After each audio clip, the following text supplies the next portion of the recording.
Double Wits Hump Day, UPB from OptionMillionaires.com, July 17th, 2013. The market has yet to open. We're about 40 minutes before the open. I'm starting with Tesla. Why Tesla? Well, obviously, it was down over 15% at one point yesterday, closed down just a little over 14%. So it's certainly a popular stock these days to be trading.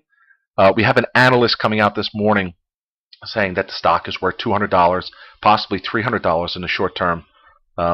If you look, the reason why we fell here when we hit our all-time highs is Goldman Sachs came out to its clients, said the stock is priced for perfection, and it's an $83 stock. That's why we fell yesterday. So the interesting thing to look at is the analyst opinions. We have some of these smaller firms coming out with high targets. We had, for instance, Northland Securities come out last week upgrading the stock to $230. At the same time, we had Bank of America Merrill Lynch come out and reiterate their $39 price target. So, I mean, which way do you go? Which way do you go? $230 or $39? It's going to be very interesting going forward because you have the big names coming out and talking down the stock, and you have the smaller firms talking up the stock. Is it just going to stay flat? Again, I pointed out yesterday, I think the support's at the $85 level. We'll see if it gets down to there, but right now we're bouncing. Looking good. We have some of the credit card companies this morning down. American Express down at one point this morning over 4%.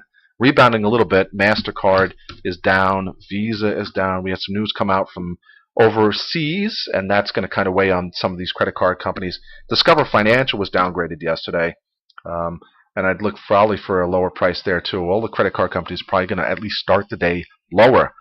But we have Bank of America earnings out this morning. It's at 14:07. I was talking about it in the chat room before the bell. If I had to make some sort of a lotto call type play this week, it was the $14 Bank of America calls at 18 cents. So we'll see how those turn out.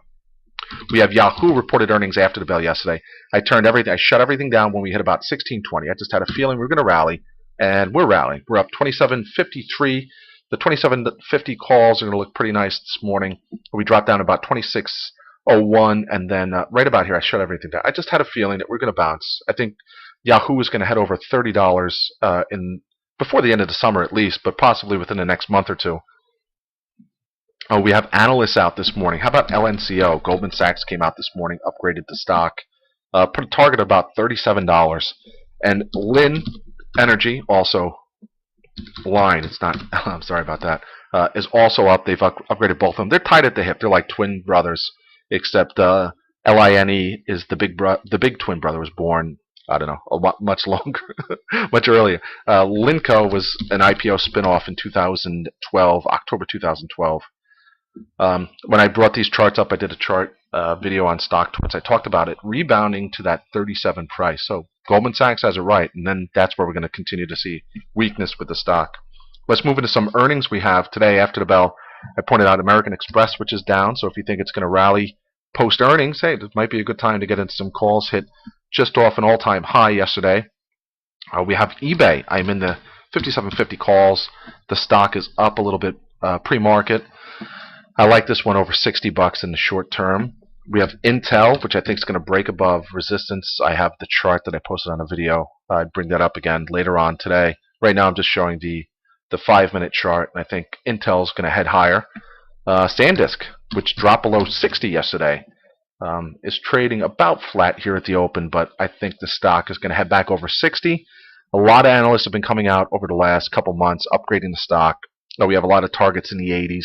So I think the stock's going to head at least up into the mid-60s in the short term. And then before the bell tomorrow, we have Morgan Stanley, we have Verizon. But after the bell is when it really heats up. I'll do a video on that later, go over some of the charts of the companies that are reporting. We have Chipotle Mexican Grill, Google, ISRG, Microsoft, Wynn. Going to be a really exciting close to the week on Friday when those open for trade.